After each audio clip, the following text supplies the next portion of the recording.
Awesome. Welcome to the next fireside chat here. Buenas tardes. That's all my Spanish is good for. I'm Michael Schade. I'm CEO and co-founder of RockFish Games. We're an independent PC and console game studio. We started about 3 years ago. And we recently released Everspace, which is a roguelike space shooter with AAA visuals. And prior to that, back in 2004, I founded and ran a studio called Fish Labs Entertainment, and we were busy in 3D mobile gaming. And and this is almost a little bit too much information about myself because, it's about somebody else, and I just want to give you some context why I'm super excited to have Mikko Kodisoja here today. And Mikko is the creative director and also co-founder of Supercell. We're going to talk about your story a little bit. Mikko, back then, I remember you and Ilkka Paananen, your partner, you were already 3 years in mobile gaming when we entered in 2004, and we thought, wow, 3D mobile gaming, this is going to be the next big thing. And I still remember your studio was called Sumea, and you were one of the few together with us really pushing the limits technically and having like 3D mobile gaming on Java phones. But it wasn't like your technical skills in this 3D mobile gaming which made for you the next big change, right? You got acquired, your studio got acquired back in 2004. Yeah. Well, first off, great to be here today. If somebody would have said to me like 3 months ago that you're going to be presenting something about the Supercell culture here on the stage, I wouldn't have believed, because I was actually working on one of the games that then actually got killed 3 months ago. So I decided that okay, now I have been working in a studio for the last 20 years, so I want to do something else for a while, and that's why I'm currently working as in the developer relationships and now going around the world and talking to the studios. But back to your question, about Sumea days. So yeah, it was quite a different world back in the day. So if you look at the mobile landscape, back then it was totally fragmented. The operators were controlling the channels. Yep. How if you wanted to survive, you had to build these kind of operator networks by yourself. So you actually, I still remember Ilkka, one of the co-founders of Sumea, going country by country, making deals with the operators so that we could actually spread our games across Europe. And then we were back home developing the games. And for you guys, it was you went to 3D first. Right. For us, it was maybe we weren't that on our comfort zone with the 3D, so we had selected 2D, and we just tried to understand the platform and how to make games for that kind of platform. Actually the possibilities back then weren't as good as they are now. So for example, we actually created quite many games that we called as the one-button gameplay games. So you just played the games by tapping a button once in a while. I think that our the hit title was called as Tower Blocks back in the day. Okay. Yeah. So it was more like the simplicity of mobile gaming for you guys, and also really making sure that the game runs on all the devices, because the carriers obviously wanted to make sure that pretty much any customer could potentially buy that game. And you also had the direct relationship with the publisher, whereas we, as a smaller studio back then, had to go through a publisher or an aggregator. Yeah, it was a result of the long and hard work. So as I told you, Ilkka was actually traveling many years, from country to country to actually build this kind of a network that we then had. And that was one of the key things, along with all of our games, why Digital Chocolate got interested in us in 2004. Yeah. Okay. Fantastic. So Digital Chocolate, for those who didn't know, that was founded and ran by Trip Hawkins, one of the original EA founders. Very strong character. I met him once, very impressive, and I really think he knows his stuff. You can definitely tell. And running a studio by myself, for me, it would be hard to imagine So you run your studio, and you pretty much decide, probably together with Ilka and your closest team members, what kind of games you do, how you do this, and about the visions. So if you got acquired by a bigger entity and somebody who's like a really industry heavyweight, how does that change the visions, the kind of games that you want to make? It's like you can still say, oh, we're gonna do whatever one-button games. You're still in charge, or how does it work? When Trip Hawkins came to me, he had this vision. I think that Trip is one of the the best visionaries I have ever met. And back then he had a vision that the social games on mobile will be the next big thing. And myself, I was a huge MMO fan already back in the day, and that totally resonated with me and with all the Sumia co-founders and many of our developers as well.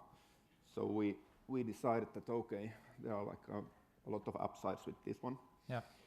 And then we were thinking that okay, maybe the time is right also to actually partner up with Digital Chocolate, because back then we didn't actually have that good presence in US. So it all made sense. But yeah, as said, the mobile landscape was still quite fragmented, when the deal was made in 2004. So it took a while still, until we saw the first successful social games on mobile. But back then, it was really the vision for the these kind of social games that also Supercell was built on. Yeah. Speaking of Supercell, I recall in 2011, I was at GDC Europe. Ilka, your partner, gave a talk about Supercell going into social gaming on Facebook primarily. Did this originate from Digital Chocolate? And when did you have the feeling, okay, we have to move on, we have to do something else, we have to run our own studio again? I mean, you got acquired. You could say, well, job done, good, probably you had your financial success to a certain degree as well. You could say, well, okay, this is it. So how does it happen? What made your, how do you say, not change your mind, but what made you say, well, okay, I risk a lot again, because starting a studio is a very risky business, right? Yeah. So, well, okay. So, in what happened at Digital Chocolate, so we made a quite many mistakes there that we actually took learnings from, and maybe one thing was that in 2006 maybe, we noticed that okay, our mobile approach alone is not enough, and there were many reasons why it wasn't good alone. So what we started to do was that we started to actually work on multiple platforms. We started to make games on PC, console, and then little by little, when Facebook actually became popular, we moved to Facebook. And of course, what happens when you have multiple platforms that you have to deal with, you start to create more processes. We actually started to increase the middle management layer there, so to keep everything in control.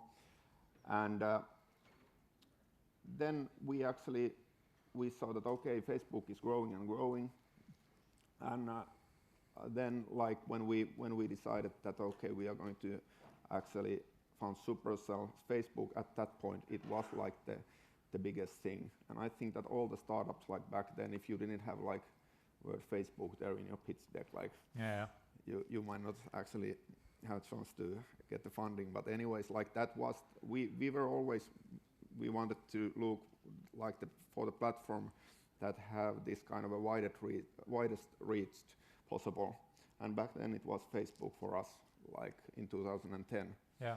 And then, because many of us were MMO fans, we were thinking that okay, and one of the vision why we wanted to create Supercell was that we want to make these long-lasting social experiences for people, games. and Facebook seemed like it would be the optimal platform for this kind of games. So we actually started to work on our first MMO on Facebook in 2010. Okay. And I mean, you started on Facebook, then you realized, okay, you have to go back to mobile. I still remember there was Playfish of it pretty much around the same time from Christian Seger's Schade. Big exit with EA, he sold it for 400 million. But then it felt like Facebook games kind of collapsed. And then you guys made a great pivot, or you pivoted the studio and were successful in mobile. And then there must be a point where you realized, hang on, I think now we're quite successful. So we are onto something before Supercell became this huge juggernaut. Can you still remember when that time was, or when you how's that feeling like? Okay, we're not just doing great. We're gonna be like a really big successful studio. Yeah. Yeah, I remember bits of it.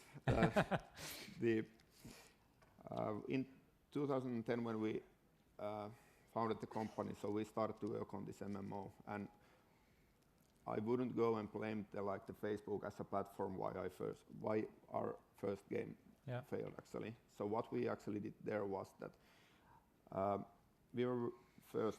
So it was this kind of MMO, like the battle MMO, like one of the references was Diablo. So,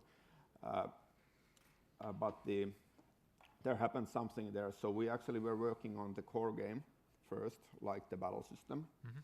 We almost got it right, and then we decided that okay, we are going to actually polish it later, and now we have to move on to other things.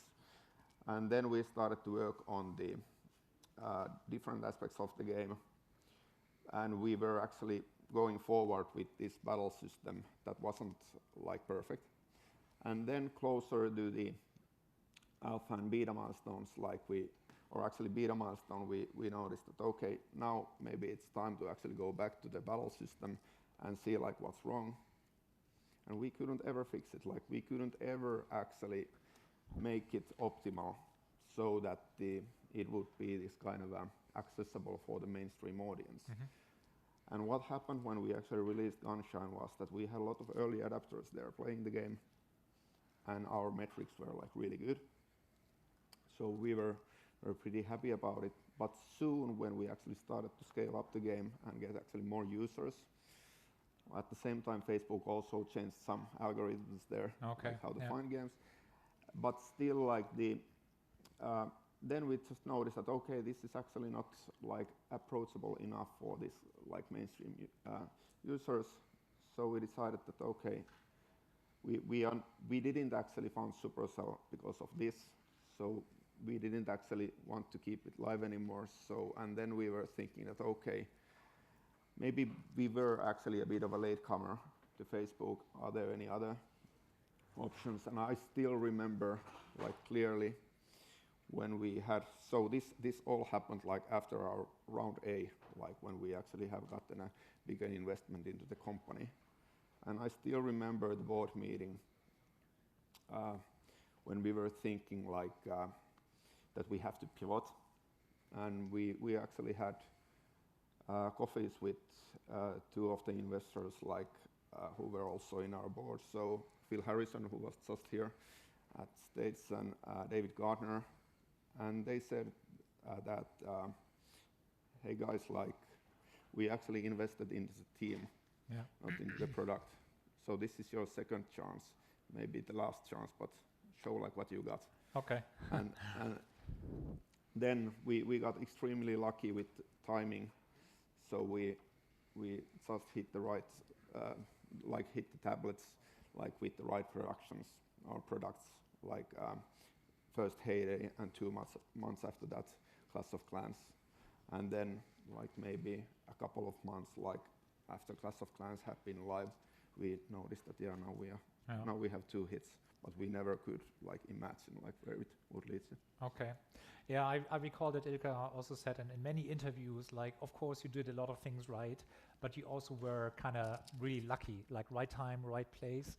But still being at the right time, at the right place doesn't guarantee that you have a success. So you still clearly you do a lot of things the right way. And there's, of course, you guys are super famous for your commercial success, but in many talks I also heard about your, it's not secret sauce, but like the way you treat your teams and the way you develop games, and how you treat even failure inside of the company in a very special way. So it's, I mean, you have multiple successes and they don't just come from anywhere. So what's your special approach for like creating new stuff and like working with the teams even if they fail? Yeah, so one thing also, like one mistake that we did at Digital Chocolate was that we, when Digital Chocolate acquired us, we were 40 people in 2004, and then we started to feel this urge to actually grow fast. And like 1 year we were 40 people, like a couple of years after that we were like 400 people. So, and what happened there was that we started to hire like crazy. And one of the problems there were that we were hiring, but we didn't take care that the people would actually grasp the culture of the company. Mm-hmm. And then we also we wanted to make sure that the creative control is somehow in our control. So we started to create these kind of structures and processes within our studio.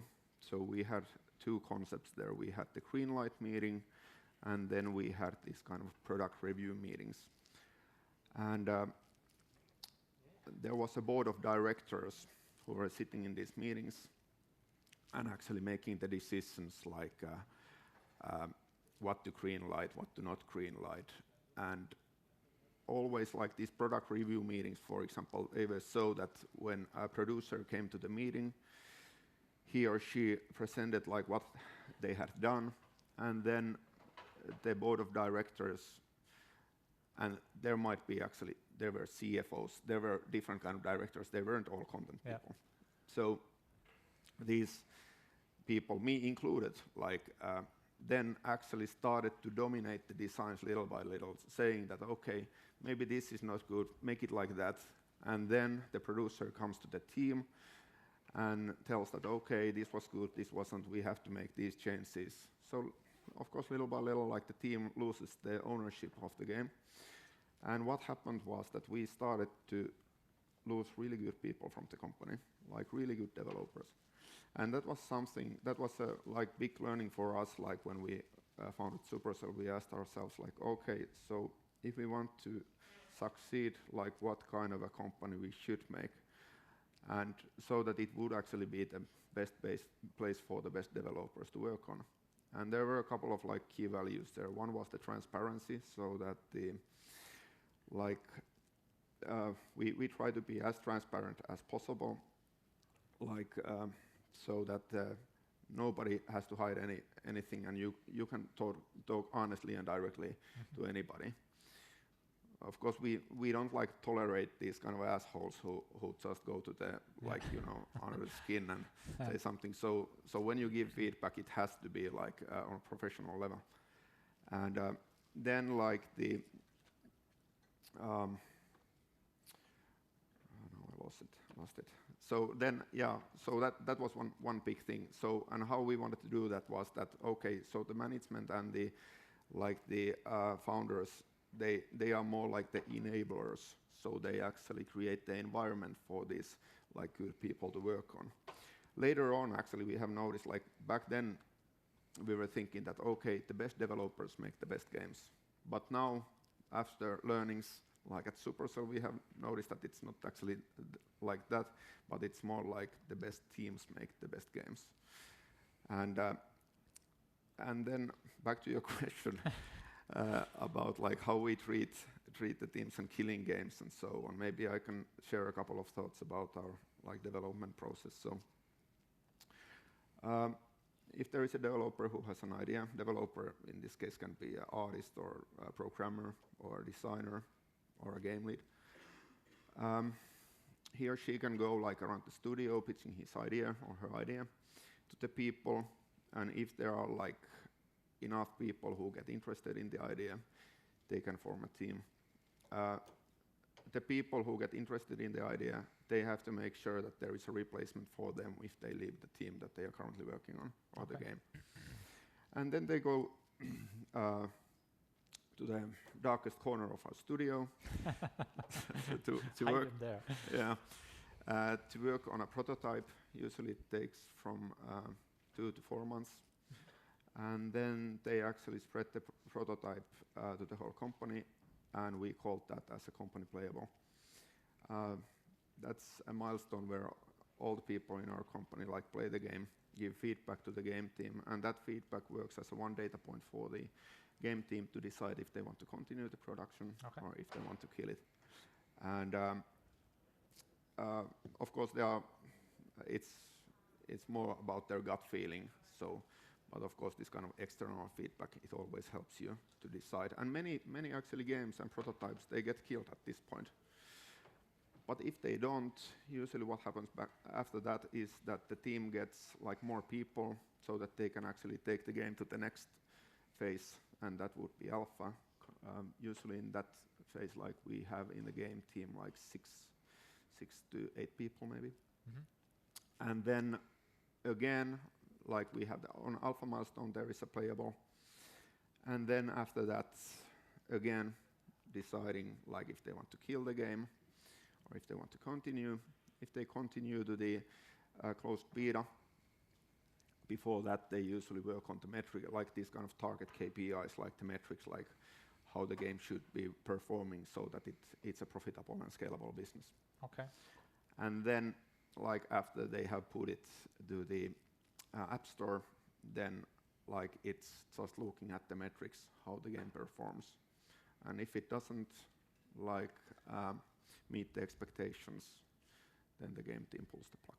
Oh yeah, that part I'm very familiar with, like not meeting the expectations. So I recall in 2011 the writing was on the wall that the whole App Store will be a free-to-play dominated place in terms of the preferred games model. And well, we had been, with our studio, we had been very successful in 2011. We got a lot of features from Apple.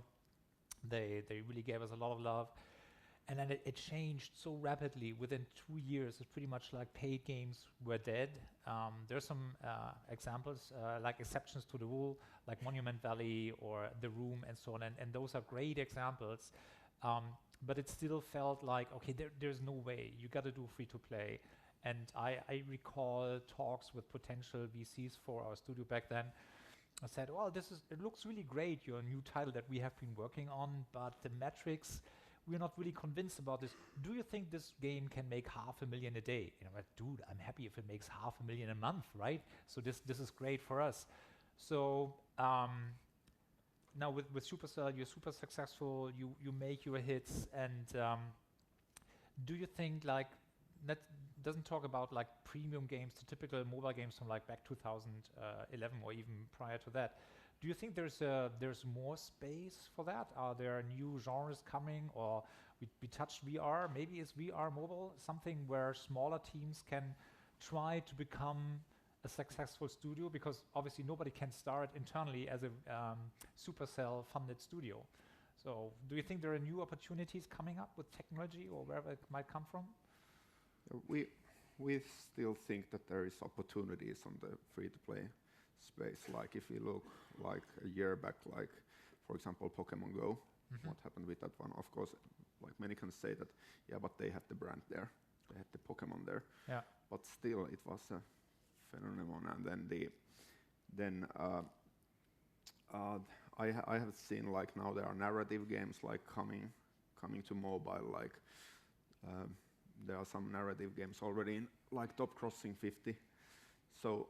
And we still see that there is like these kind of like untapped markets and genres that might actually take off quite fast, and that's also like something that we are looking for when we are actually looking into studios like that we could partner up with, so that they would have the guts to take the risk and do something else that what is currently on the market. Yeah. Because it's a hit-driven business. Like you have to be for example, first with the of course the game has to be really good. That goes without saying, but you have to be first on the market. You have to be first to some specific genre, and that way you can actually become a genre king. And after that, it is harder for the competitors actually to come and overcome you. Right. So you already touched a little bit about my next question. So you said you are looking for new opportunities. So you think there is more space. There are chances for other studios to come in, which don't have the financial background as you guys now fortunately have. So for us, like the reboot of our own studio was outside of mobile, so we made it back into the game with a big publisher funding a PC or like a console game back then. And so this is how we made our way back into games. But you guys are now in the fortunate position that you fund teams. So how does it work? Is there a process that people can apply for? Or are you searching on the web store for like hidden gems? Does the game have to be online already so that you have a look at? So if I have a great idea, I just come up and say, hey, Mikko, what do you think about that? Give me a couple million and I go through the Supercell test mill. Yeah, it goes case by case. When we started to talk about these kind of partnerships, like we were first thinking like how, if we want to increase our bets on the market, how we are going to do that, because we don't want to actually grow too much. We are now 240 people in total. And then we started to look at our structure. So we call it as a cell structure. So one game is called as one cell. So it's this kind of independent entity, like independent team, like within Supercell, and there is the game lead, who is more or less like a mini CEO of that team, like running his or her like small company there. And we're just thinking that, okay, maybe this actually model, because the team are fully, like they have their autonomy. Yeah. So maybe this model can work outside as well. So we were like, so we were first with SoftBank, and after that now we have Tencent, and it has worked really well, like this kind of like full autonomy. And that was our thinking that, okay, maybe we can do it the same way. So we want to become this kind of long-term partner for this kind of teams who can really execute. World is full of ideas, but it's all about the execution and the team. So what if we would actually consider these like investment opportunities or the teams like a bit like external cells, fully autonomy cells, like with full ownership still, and then if they need some help, we can actually give the help, but we are not going to interfere with their like daily lives. Okay, cool. Speaking of daily lives, I can imagine it's like, I mean, you just said you're just 240 people, right? Total Supercell. This is amazing. And being like really at the top for many, many years, I can only imagine that this must put a lot of pressure on like the management team, on your part and you, but also on every individual within the team, because it's like all the eyeballs will be on the next Supercell title. It got to be very, very successful. How do you do this life balance, if you want to call it? You're throwing parties, you invite everybody to the sauna once a month, or the typical Finnish story. No, sorry about that. How do you make sure that everybody still happy, is on board, and is fully motivated to give the best for so many years after each other, and then like keep going? It's amazing. Yeah, we have a sauna at the office, and we take the crew there every day. Yeah. Okay. No. Good. Okay. Good answer. No. It all like it boils down to our core values, like giving the trust and the ownership to the people. Mm-hmm. And of course, there is like I get often asked like do you have this kind of fear of failure like when you push out new titles. And yeah, that was hard learning for me myself. Like when I was working on one game, like I should have shipped the game like within like months. But then there was this kind of because of Clash of Clans and Heyday as well. So they were so popular. So I was afraid to actually push the game out. So we actually. And what happened back then was that we actually changed the theme of the game and did these kind of things. And then only after many iterations, like we noticed that, damn it, we should have actually released the first version. so we actually consumed many months there, but still like learned like how to cope with that like problem. And yeah, then it's of course like we try to encourage people to have this kind of normal like family work like balance, so that people would actually go home around 5 and spend actually time with their families. And of course there are times like especially closer to beta when you're like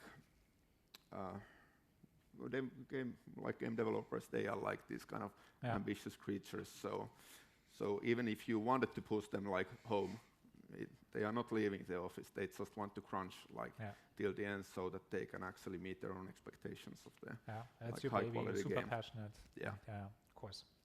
Yeah. Well, it sounds you're still on a very good track, and you are already at the very top. So I don't know how much you can share. What's next? I mean, if you're there and a lot of people following you and chasing you, want to be the next Supercell, what's in for you strategic-wise? Can you look in the future a little bit?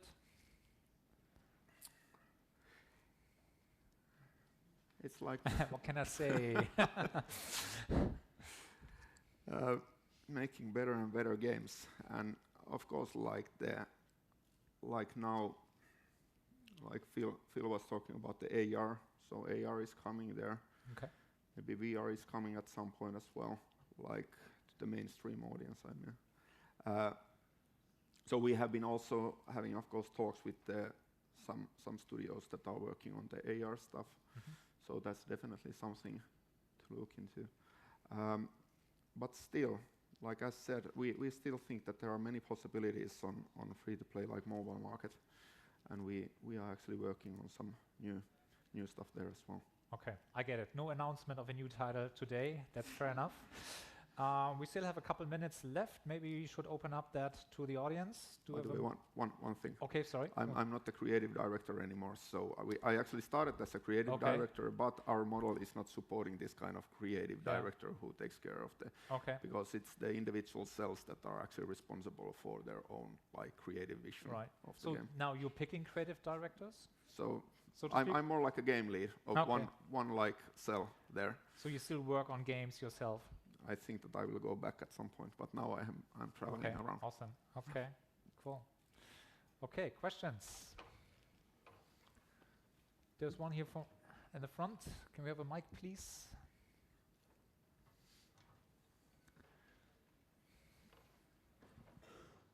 Hi. Thanks. I have one question. 2 years ago, there was Clash of Clans and Boom Beach in the top grossing. And after this appeared Clash Royale, and then Boom Beach went out of the top grossing. So my question is, do you think that there was cannibalization, and why this affected Boom Beach instead of Clash of Clans? So why Boom Beach was dropping out from the top grossing 10? And if it wasn't cannibalizing, right? Was it cannibalizing? Yeah. We didn't actually see that much cannibalization like there. Of course, we have a lot of like data about that, but we didn't see that. So, and we, of course, like now Boom Beach, like if you have followed like the development of Boom Beach, like from that point, it has been like. There has been a lot of like changes to Boom Beats, and it also, like, I think that the team has done a tremendous job there to actually like add these kind of new bold features there, and then actually we have taken some of those features also to our other games. So it has worked pretty well. But yeah, that's true that Boom Beats have been like just going a bit like below the top crossing 10. But I don't have a better answer to that one, sorry. Okay. So Mike is coming up somewhere. Seems like we lost all the power. The lady's picking up the... Hello. That's okay. Go ahead. Hello. Is the objective of Supercell to make Clash Royale one of the principal sports in the world? Yeah, so the esports aspect of the game, so what we try to do there is that we try to include as many players as possible to the esports. So for example, now we have the Crown Championships going on, and we have the spring season now actually ending in 2 days. So next weekend will be the finals for the first season or for the first part.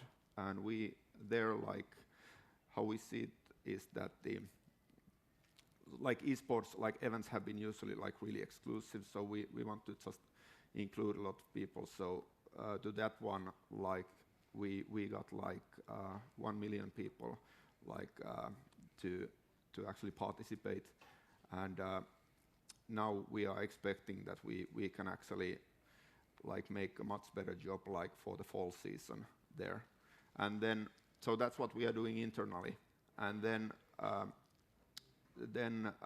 with the third-party partners, we are going more for these kind of maybe more traditional formats. What you have. For example, we actually had last week in Madrid. We had a first event, but still taking baby steps there. And Brawl Stars? Let's see what happens with the Brawl Stars. So far, so good. Thank you. But you never know. There was one more over here, I think. Up there, maybe. But the mic is there, okay. Just pass it on.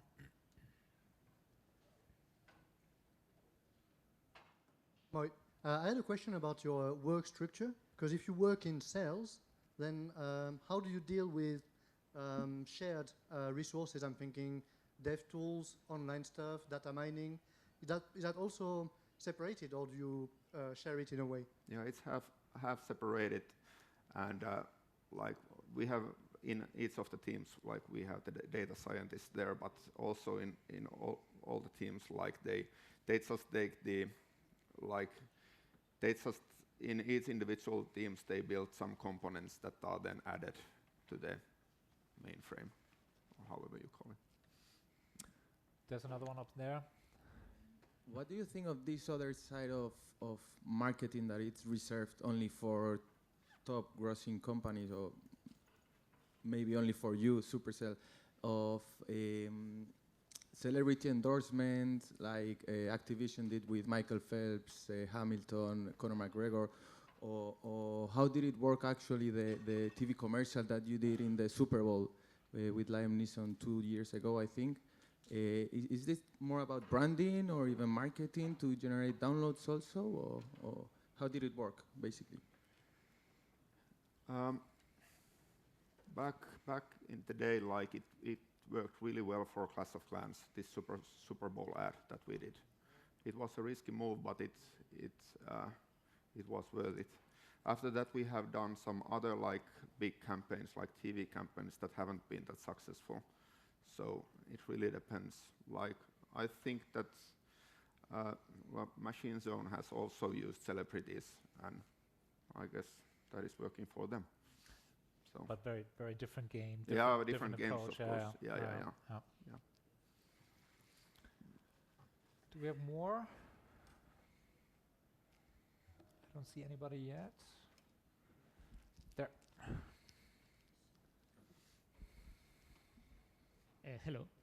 You have talked a lot about big changes in the company, about the platform, or big changes in platforms or technology. And myself, being the technology, being in charge of the technology in my company, I'm constantly worried about missing out or misreading the patterns and hints that actually foretell when a big change has to be made. So I was interested in your experience about that. Big changes in the, for example, on the devices, or yeah, it could be something like the platform you are working on, or maybe the economical foundation of the company, of the how your products are monetizing or getting the income for your company, things like that. I mean, really big changes that are coming towards you, but maybe you cannot foresee them. yeah, that's the problem. Like the world is like changing so fast all the time. That's all of a sudden you are in front of this kind of a challenge, and that's why it's really important that you try to build your company so that it's really agile, and it can adapt to these kind of new situations like fast. And that's one of the biggest things, like why we try to be small, because the smaller you are, the less you need processes and bureaucracy, and the more agile you actually are as well. Thank you. Okay, so maybe one last question, if there's one. Here in the front, there's another gentleman. Hi, talking about teams and motivation for each worker, is there any steps or a guide that you have? No? Is there a step or a guide or some planning established on the whiteboard of a meeting room, for example, that you have to follow in order to make them good and be able to improve themselves and stay motivated? No, like after for example we kill a game, like we usually have a post-mortem meeting where we go through like what could have done better and what went wrong and advices for the future. That's the learnings that we actually share across the company.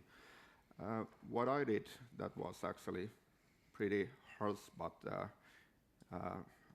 actually quite positive, like afterwards, was that I actually, when we killed Spooky Pop, like one of the games that we released but pulled the plug off. So that one, after that, I actually had this kind of 360 like feedback session for the team. So that it wasn't about the game, but it was more like how we worked as a team, and each of the team members. So we were actually sitting around the table, and each of the team members actually gave to every team member, like one at a time, like this kind of direct feedback, like how could they actually work better. And all the team members they were like really scared of this meeting, like that, okay, now it's going to be this kind of, we are going to go to the personal level, there will be a lot of crying and so on. But it wasn't like that. All the people like tried to really analyze like how the other people worked and giving this kind of like candid feedback. And for example, myself, like I took a lot of like points from that meeting, like how can I be, for example, a better game lead, and how I, for example, need this kind of a like partner in crime with me, who is actually the opposite force of me, because if I'm there alone, like making the decisions, the game will become a feature creep immediately, because I'm this kind of a guy. So I need the counterbalance there. And that, for example, was a good like lesson for me. Okay. Well, maybe we're closing with your counterbalance. That's always important to have somebody to back you in. Thanks for being here. Give a great round of applause for Mikko.